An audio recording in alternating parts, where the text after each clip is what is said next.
Hi.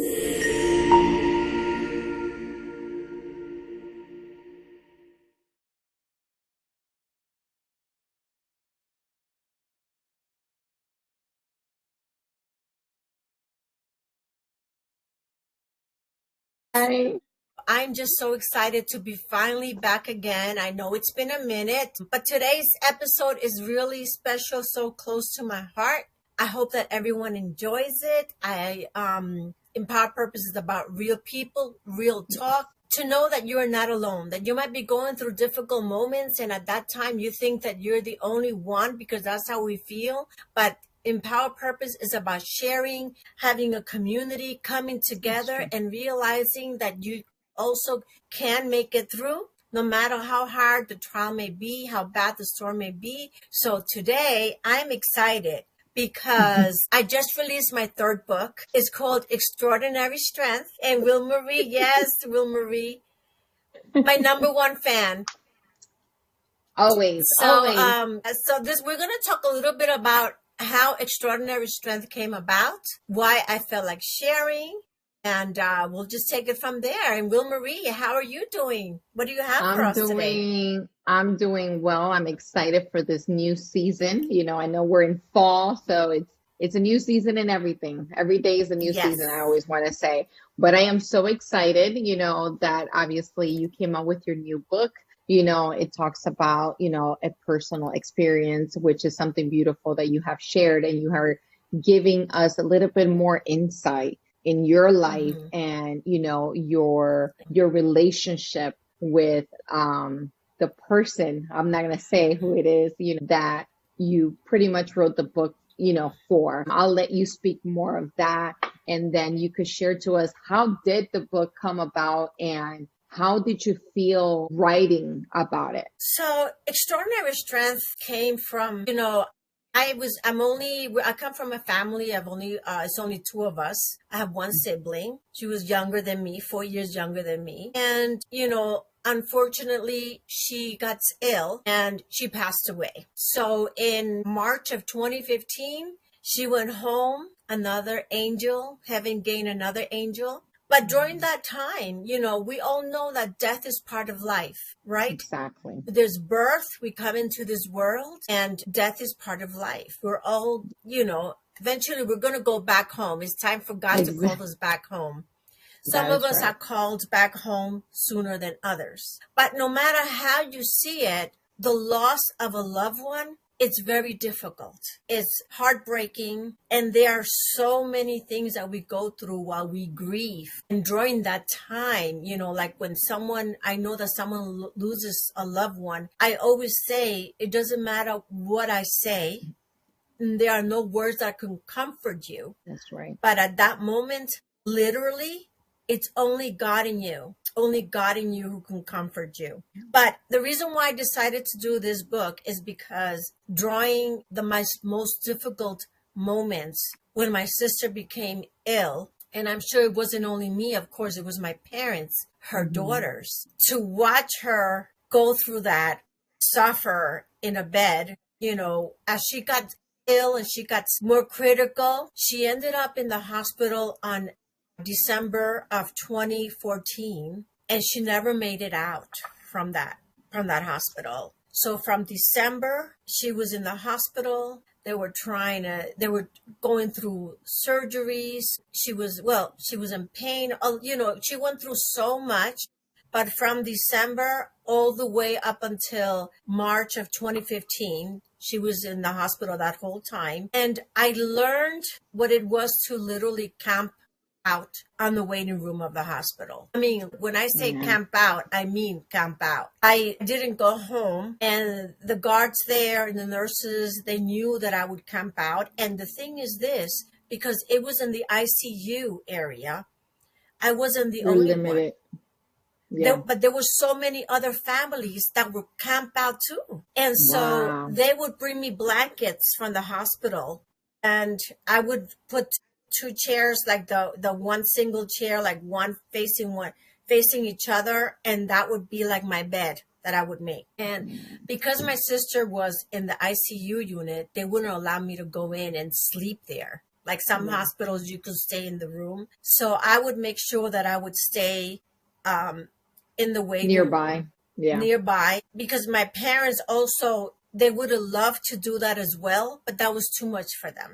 The hospital was not close to the house. So that was the reason why I had to stay. I mean, if you were to travel in the subway, because this was in New York, from my parents' house just to get to the hospital by train, it Hmm. literally was 3 to 4 trains that we had to take there. And it would take you That's a like lot of trains. an hour and a half, right? Depending if it was during local time, then it would take you, yeah, literally like almost 2 hours just to get to the hospital. And then if you were to go by car, you know what it was such an experience. Right now I'm able to talk about it, but when we were going through it, it was really hard.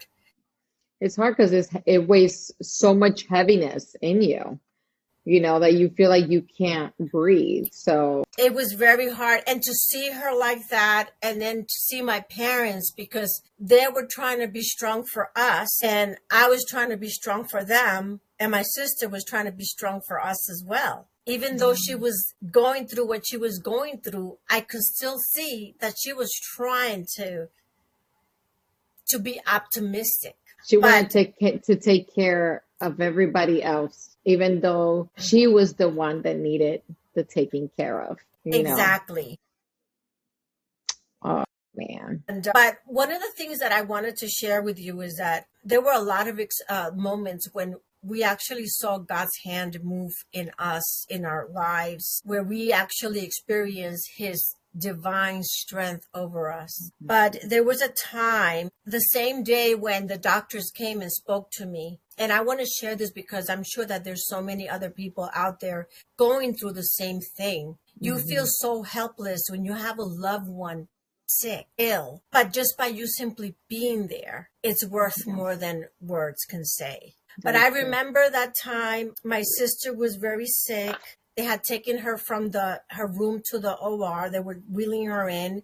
They took her to prepare her. And the doctor said, I was there. The doctor told her, you know that you are very sick and things could change drastically. Do you realize what this means? And my sister said, yes. And then the doctor asked her, who you need to choose someone that will be willing to make decisions for you in the event that you can no longer make decisions. And I was right there. She looked at me, right, tears came down her eyes, but she looked at me and she said, Brenda, I want you to be the one to make all the decisions because Mm. I don't want my parents to go through that. I don't want them to have that load on them. Yeah. So I want you to be the one. And so the doctor asked me, are you sure? Because this is a huge responsibility. And at that moment, you don't think about anything. You just go into survival mode. Me being the older sister, I said, yes, absolutely. We signed the papers. During that time, though, it was so difficult for me because I couldn't believe it. I could Wow. not believe that I was doing this for my younger sister. And I remember at that time, my heart was I felt such a tightness in my heart. When they wheeled her and they told me, okay, she's going to be going into the OR now. I remember they told me, go, you can wait in the waiting room. I went into the waiting room and I wanted to scream. I wanted to cry. I went to the bathroom. I didn't even care if it was the bathroom. I literally knelt down on my knees and I cried like never before. And I told the Lord, I said, Lord, I preach about your word. I talk about your strength. And right now I come before you begging you for strength because I don't even have an ounce left in my body. So that's when I said, so here I am before you, asking you to please give me some of that strength. Now, right now I'm not crying, but over there, I was literally I was sobbing. You're I sobbing like wanted a to baby. scream. The pain was I couldn't even believe that this was happening. In any case, after they did the procedure for my sister and everything, they called me in and I went into her room. I had this heaviness in my heart. But when I went into her room, the light was on but all of a sudden the light bulbs lit brighter. They just lit brighter. And all of a sudden, I literally felt as if God had stepped right into that room. Jesus, praise the Lord. The bliss that I felt, that bliss, which is the bliss means like it's, you feel this Calmness. peace, this calmness, this love, this strength. It just filled the room. Yeah. My sister was still under the anesthesia, but it filled that room that I took. I literally when I did again. that was again. Gone. It was gone. It was as if God is saying, I'm here with you. I'm here with my daughter, with Nancy. I'm here with all of you. You are not alone. And just with that from that moment on, that's where extraordinary strength came from. Man, you're going to make me cry. That's when extraordinary strength came from, because I would tell him, I would say, Lord, I can't believe that I'm going through this. And what I would think is my parents, because the cycle of life, you give birth to your kids, right? Yep. You get older, you see your grandkids, you pass away, and so forth. The cycle's supposed to go that way. We never are supposed to bury our children. We're not supposed to, I guess, bury our sibling in some ways. If you're the oldest, then you're the first one to go. It doesn't work that way, No. But and so that was really difficult. I know. One, I cannot imagine, obviously, one, having that big responsibility, of being a caregiver for somebody who's like really, really ill, but also to have that pain and that sadness of loss for your sister. That's something we do lose people in our lives. It happens, that's what God brought us here. We're here for a time, a reason, and a season, and then we go, and we meet our maker. And I think that strength that you built, with your sister, it's like you said, that's where, extraordinary strength came from, because it came from within, and it's like, I know your sister's not here, but it's like, I want to say thank you to your sister, because you are such a strong woman. And part of it was because of your sister, so that strength that you carry and that strength that you built, to give to others, it's like, it's our trials and our challenges that we go through. That God, it's like, hey, here you go. I'm throwing this at you, but I know that you could do it. You could overcome it, and you did just that. So that's something beautiful. So tell me, how did it make you feel? Like, I know you were like having the challenges with your sister, but how long after she had that surgery did it come into passing, just meeting the Lord? And what was the strength that you had to grasp, per se, in order for you to move on but still carry her legacy, with you, and to let people know, like, this was my sister. Yes. So, like I had said, she was admitted in December. She had surgery in December, and then throughout there, she had procedures. And then March of the 2015 is when she passed away. And, a lot of times, and I've heard this before, with people that lose a loved one, they go into they go into this tunnel of depression that, because they lost that loved one, they feel like they cannot live anymore. Yep. They feel like, how can I? I can't do it without them. And in this book, I talk about the steps of grieving, because there is parts that everyone goes through. Some people may go through them faster and they're able to move forward. Other people, it takes time. It takes time to go through it, but everyone should be able to be given the time and the opportunity to grieve according to their needs, according to what they're able to. But one of the things that I want to share with everyone is that even though we lose a loved one, it doesn't mean that our life has ended. Our loved ones would want us to continue to live. My sister used to tell me, if I make it out of here, she used to say, I want to be a motivational speaker. She used to tell me, I want to youth. I want to tell them that they have a purpose. And she used to tell me, I want to help women out there. I want to help those women that have gotten in a relationship that their spouses or their partners tell them otherwise, and that they feel that they cannot live without them and continue to live in that type of relationship that doesn't allow them to grow, and they become slaves in that relationship. Wow. So I have a recording of her that I told her, okay, tell me, I told her, if you were to speak to the youth right now, what would you say to them? And I actually have that recording. You have to She's show in the it to us hospital. one day. And she said this. She said, I want to tell all the young people that to remember that everyone who tells you that they are your friend is your friend. Because they may say it's your friend, but if they are giving you things that are not good for you, that they're going to destroy you either physically or emotionally, that's a red flag. Run. Yes. That's not your true friend. And, Wow. you know, we would sit in the hospital when she was still able to talk.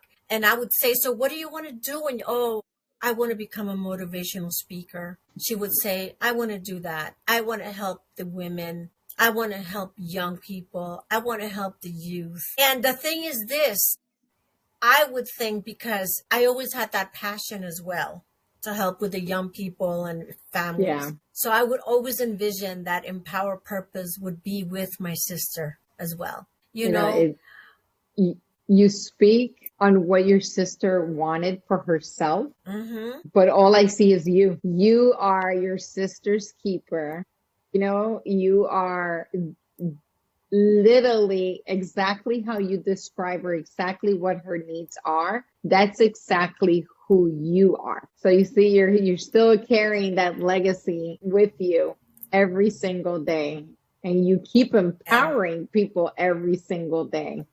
Wow. Sorry to cut you off. It's just a moment that no, I'm just it's like, man, okay. It's I'm listening. okay. I'm listening to you. I'm like, but this is Brenda. It's like, Yes. wow. She was, I mean, gosh, she would bring such a smile to everyone that knew her. And one day I'll never forget, I would travel back and forth from Vegas to New York, back and forth, back and forth. And thank God that my bosses were so understanding. And they would tell me, don't worry, go to New York, take care of your sister. Your job will still be waiting for you here. Amen. And I used to work at the hospital back then. But I'll never forget one day, you know, camping out in the hospital, it wasn't the same thing. You know, you can bear, and who wanted to eat? I wasn't even hungry. Yeah. I couldn't really sleep well. And I go into her room and she looks at me and she tells me, Brenda, she goes, look at you. You hardly sleep. You hardly eat. You look so tired. And she said, I don't want you guys to be suffering on account of me. So in that moment, and she was crying when she said that. And I said, no, Nancy, please don't think that. She goes, but why do you keep coming? Look at you. You look so tired. I know you're not eating. And she's in the bed and she's over here worried about me. Worry about you. It happens. Yes. So, you know, but one of the things that I wanted to share, and it's a little thing that I share in the book, but for me, when I would be, let me explain this quickly. I did write this in the book.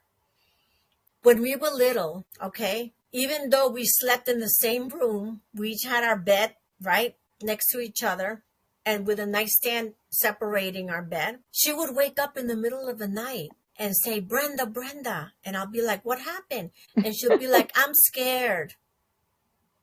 Oh. So she would do that all the time until one day I came up with a solution. I tied a string to her bedpost and I grabbed the end of it. And I told her, whenever you wake up that you're scared, just tug onto that string and you're going to know that I'm right here. Wow. And that's what we did. She would tug onto the string and I would tuck it back to let her know that I was there. Wow.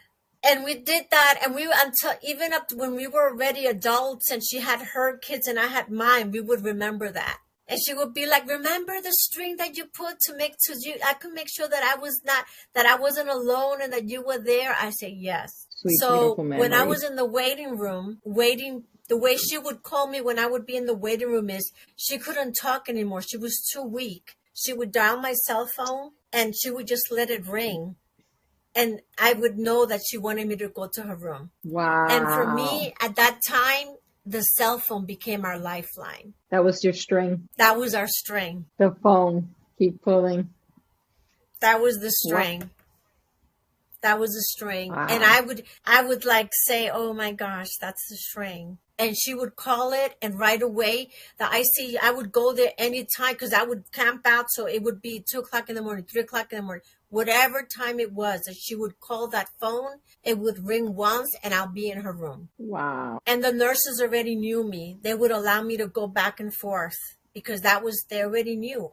And I would tell them, I'm in the waiting room. Anything, please let me know. And they already knew that that's where I was. Oh, But wow. to all the people out there that either you have someone ill or someone that passed away, I want to tell you that in God, there is strength. We alone, when we depend on our own strength, we cannot do it alone. But in God, when we literally, let's be honest, I used to talk to him. I said, Lord, I have none anymore. I don't even have 1 ounce. Literally, I would tell him, I really need you right now. Like crying, sobbing. I cannot do this alone. I have to be strong for this and and to be honest, I'm sure my parents would say the same thing. Yeah. To the Lord. And for her daughters, it was really, really hard. But in God, I was able to find my strength. I was able to go one day at a time, step by step, and go through the grieving process. It's one of the things when we are experiences with our loved ones, we develop like a survival mode that we become numb to the circumstances at that moment. We don't have time to cry. We don't have time to act on it. We just like on a survival mode, do. And if we don't sleep, we don't sleep. If we don't eat, we don't eat. But that's how we are. We are in that mode at that moment.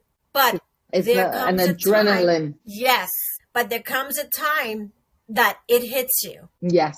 And you crash. And when it hits you, Yep. when you come tumbling down, don't let yourself go, but grab onto God. Grab onto God because he will teach you. He will take you every step of the way. Don't depend just under our own understanding, our own strength. Leave it all to him because God's love is so unconditional. And when we allow his love to literally come into our lives, he gives us that comfort that we need because literally there's no one, of course, knowing that your friends are there. And I'm so grateful to everyone because from New York, from Vegas, from my job, so many people were there in their prayers financially because I was going back and forth, taking, airplane after airplane. People were it was amazing how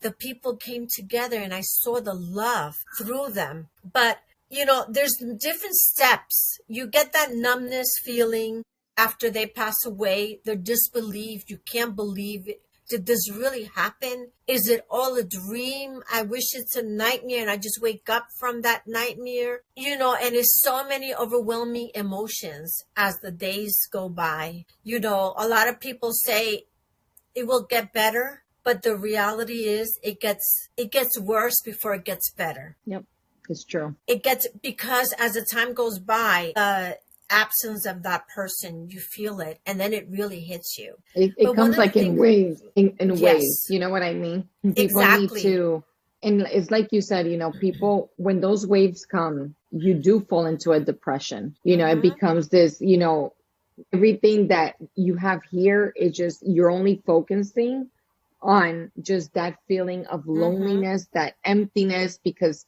you feel like you can't overcome that. But it's like you said, God is always with us. He has never left us every step of the way, and as much as we are sad and we're devastated, we have to depend on him. We just have to cry out to him to get it. I think that's one of the biggest, and important things is like that no matter what you're feeling, yes, in the hardest time of moments, just know that it is a wave. It's gonna Yes. come, it's gonna pass, you're gonna survive. You're not gonna drown in it, Hmm. and you're gonna see the glory that even though you had this such loss, the glory that is coming Right. from it, and in this Right. case, everything that you're doing, Hmm. that's something to glorify God for because wow, you continue to do and do and do exactly what your sister wanted to do, but you took that pain and you took it Hmm. into action,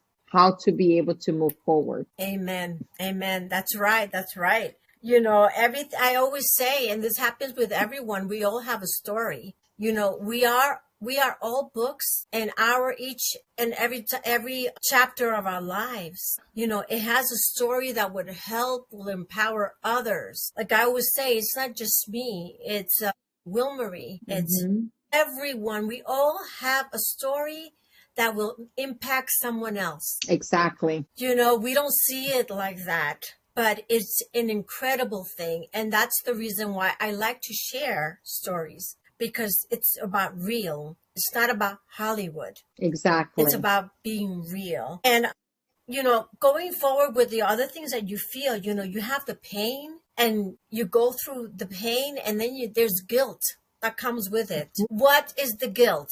The guilt. The guilt is, what if I would have done something different? Why couldn't I notice that she was sick? Why couldn't I do that?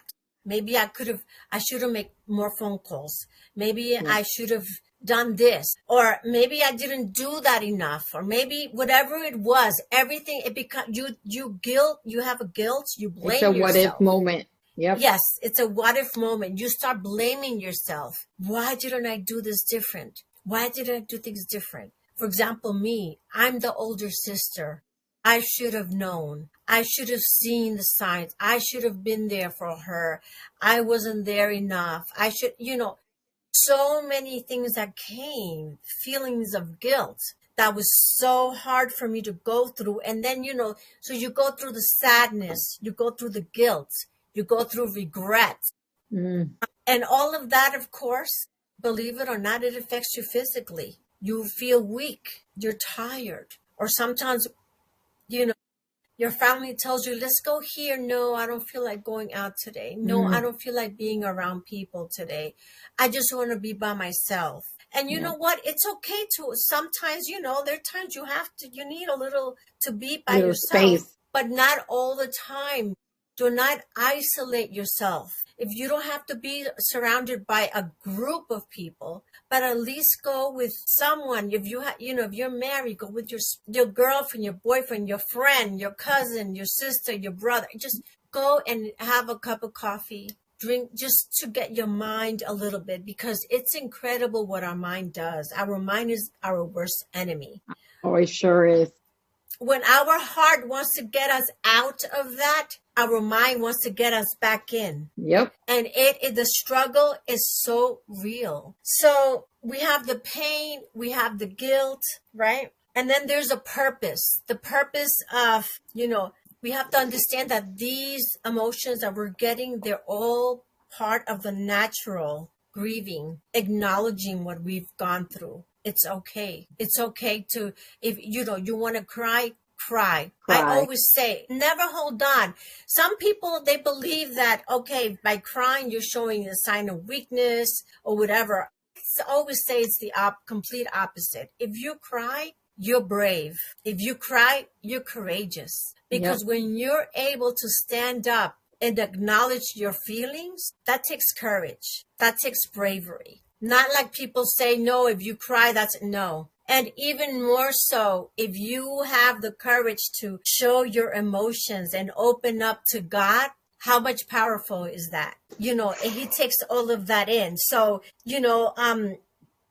it's part of the natural thing about acknowledging the death of your loss, the connection that you had with that person. So you go through that, but during that process, and I know that it's easier said than done, but after you go through all of that process, then you start to remember the good memories, because that's what we hold on to. We hold on to those good memories that we have. after the grieving, those good memories become those little lit candles that start to show up. Every Yep. memory is a lit candle, starts to show up, and it's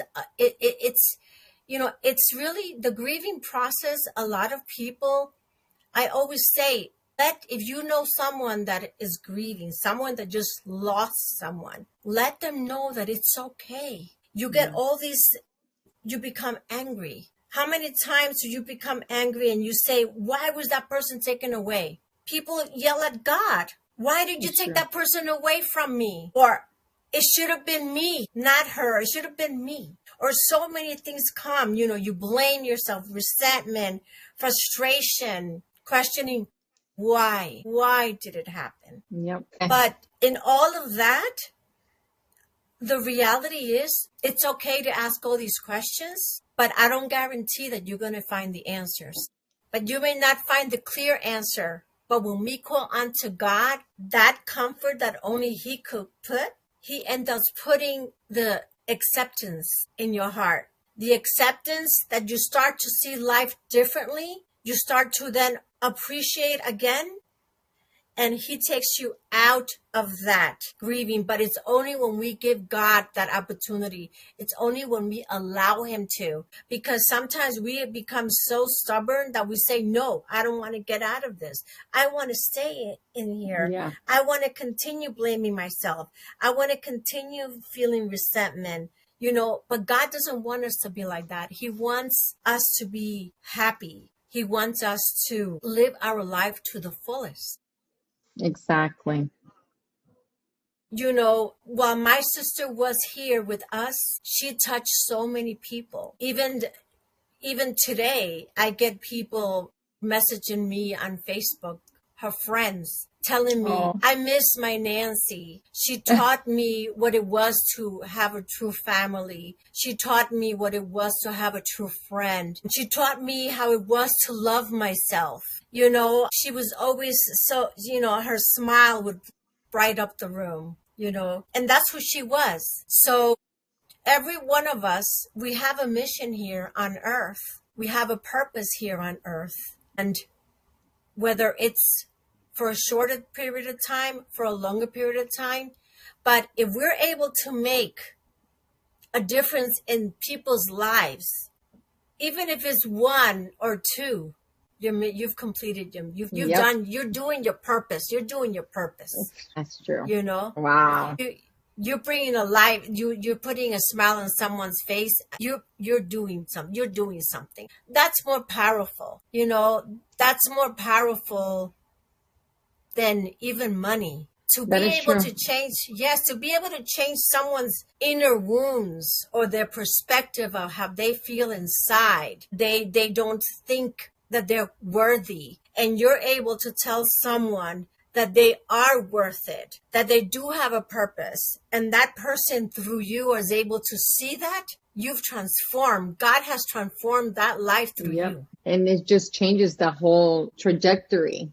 Not only in that person's life, but also in you. Because remember, when we're a blessing to others, it's like God continues to bless us, because the whole purpose is for us to be able to help others, share our struggles and the pains that we've gone through, for other people to understand that they're not alone. A simple smile, could change somebody's day.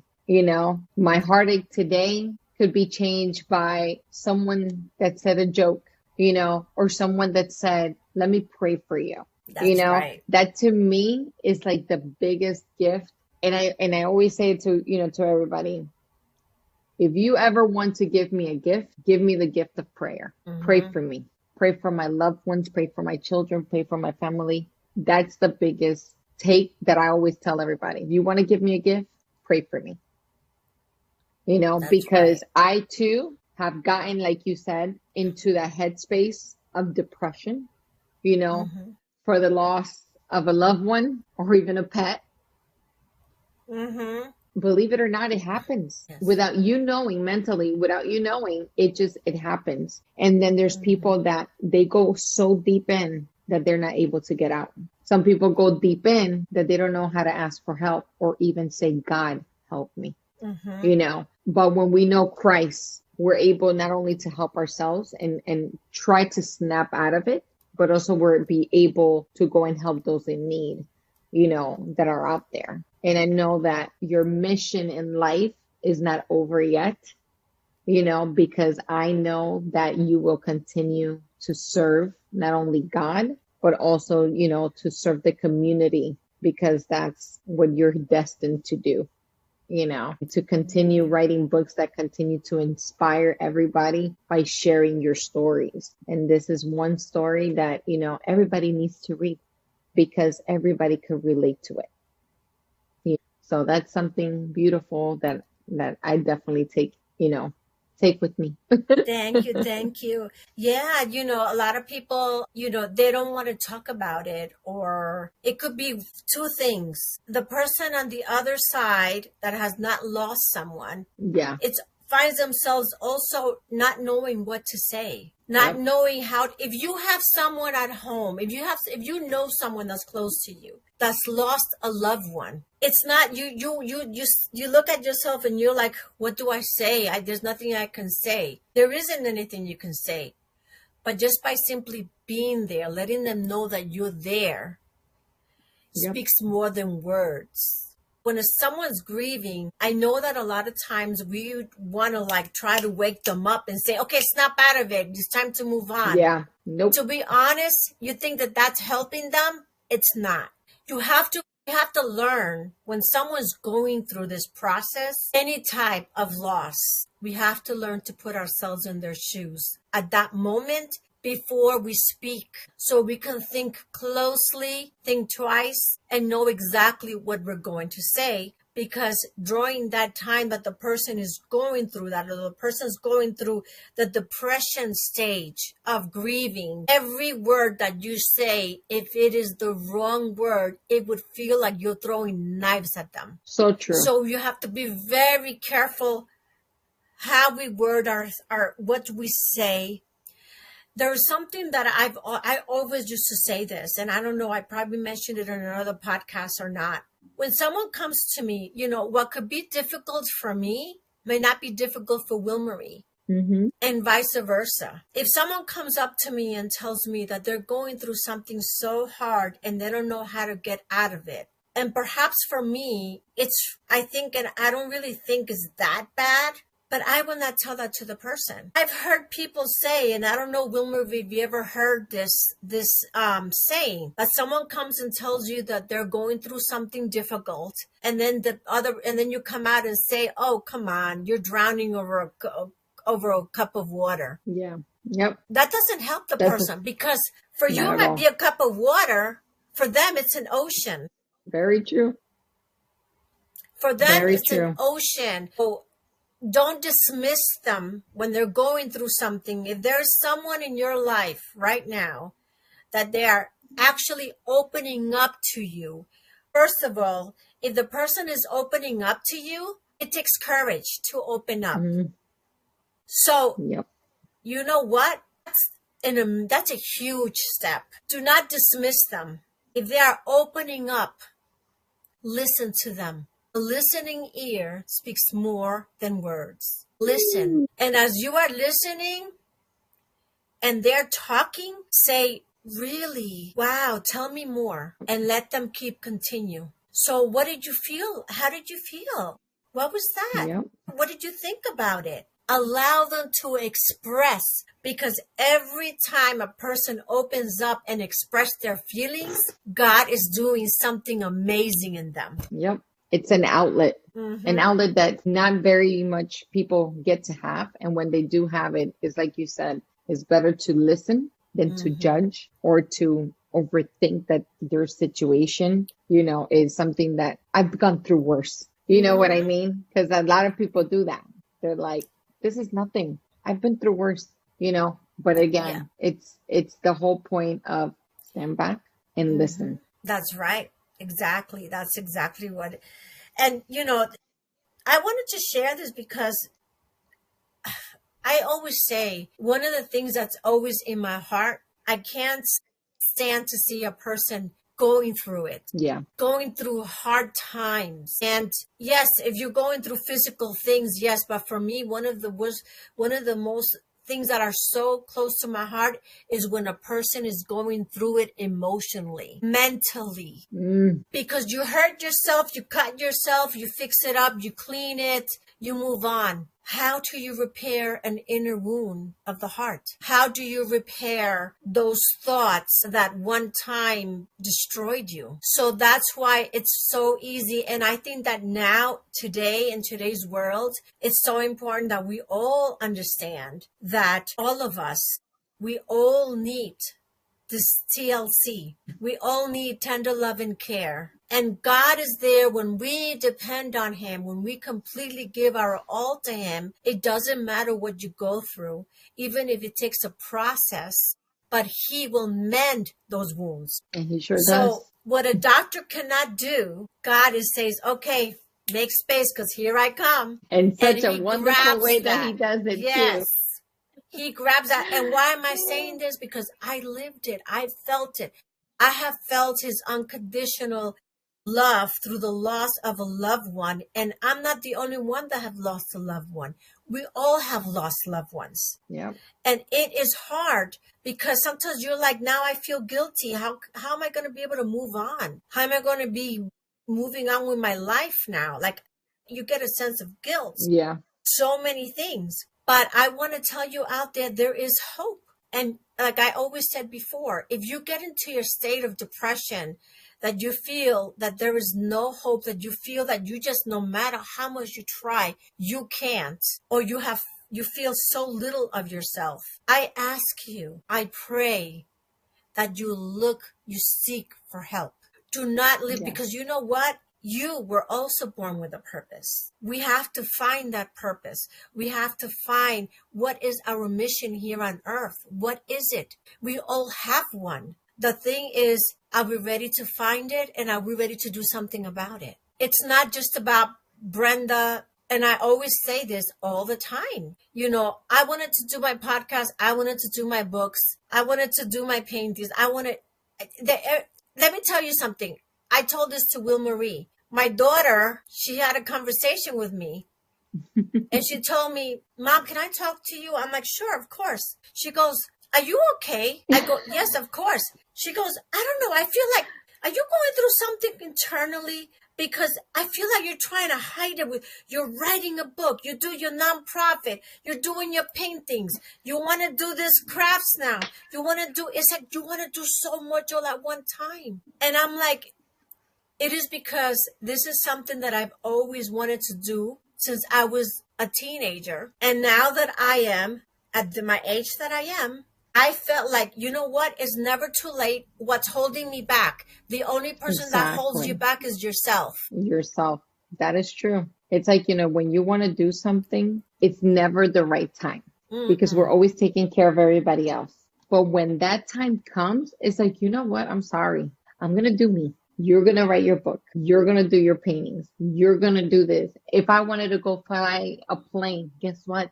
I'm flying a plane. You know what I mean? Those little things is because I wanted to do it and I want to fulfill what my dreams and goals are for myself because God gave me a brain and a mind and a thing to be able to see beyond of what I thought that I could see and couldn't do. God was like, I'm giving you this, you're going to take it and you're going to do it. And that's what is important.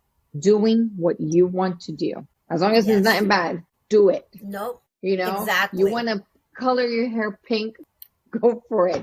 Who cares? You could always dye it back. You know what I mean? It's like, just do it, you know?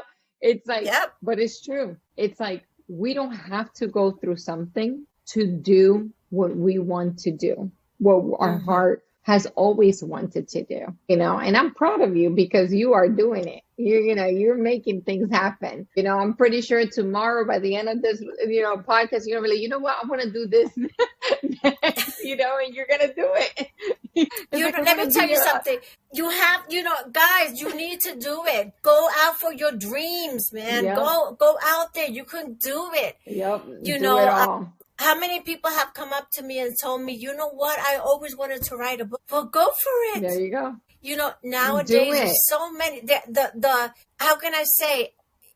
There is sky's the limit. The possibilities are Yeah. endless. Yep. It's But like, do it. I think sometimes what hold people's back is themselves. yes, And the excuse is always, I don't have the time. If you want something so bad, you will make the time. You will find a way, and God will give you the way. yes, exactly. I've learned that. I decided I wasn't going to wait anymore. Every time, all these things that I did, I think I did it with I don't know, a span of 5 years that I did everything. Mm-hmm. From 2019 is when I started one thing after another, one thing after another. And my family was like even getting worried, like, what is going on with her? Like, she's on a mission. Wow. And I just doing it because I was like, why not? Yeah. Why not? Why not? That's true. We cannot compare ourselves to anyone else. That's one thing. You cannot let anyone bring you down. Don't give anyone the power to make you feel any less, because it is what you believe of yourself. What you think of yourself, what you make it. You can do this. You got this. How do you think of yourself? How do you believe? Love yourself. And when you're able to, everything that you could do, that you want to do, you put your mind to it, you envision it, it's all, you have faith, you believe it, you can do anything. You can do it. You sure can. And so, this is, I just wanted, to share a little bit about my book, but of course there's more things that I share in there about our childhood. I invite you to purchase my book, Extraordinary Strength, on Amazon. It's also available in Kindle. I will have it available in Spanish soon. And, I just wanted to leave you with these for today, because I know, it's a very deep conversation, but I just wanted to give you a little bit. And remember, seek help. If you feel you've lost someone, trust in God that He will give you the strength, but don't just close yourself. Do not close the doors and shut the doors and lock yourself in a room. There is help out there. You do have a purpose. Love yourself. Believe in yourself. Remember that God created you with a purpose, and that's our mission, to allow you to see that in yourself. Once you start seeing that in yourself, there's nothing that you cannot do. And remember, keep watering those seeds. Amen. You will blossom if you let them. So remember, you are your own garden. So water them. That's right. Water your garden and see the beautiful things that, get blossomed into this world. And you are a beautiful person. And like I said, Brenda, congratulations on your third book. Less than a year, almost a year. You in 1 year, almost a year, because the year hasn't finished. You've done three. So, that's a big accomplishment. So congratulations to you. I know you don't give yourself enough credit or kudos, but I give those to you, and we're so proud of you. And yes, everybody have to go and get that book, and just order it. And, whether it's on hardcover or Kindle, we're so excited. I already got my copy, so you have to get yours. Thank you so much. And, just so grateful to have you, whoever's watching. And please remember, if you like what you see, if this episode resonated with you, or you feel like it will be a blessing to someone else, please share. Hit the like button to help our channel grow. And, God bless. So happy that you can join us. And until next episode. Amen. God bless you guys. Take care. God bless you.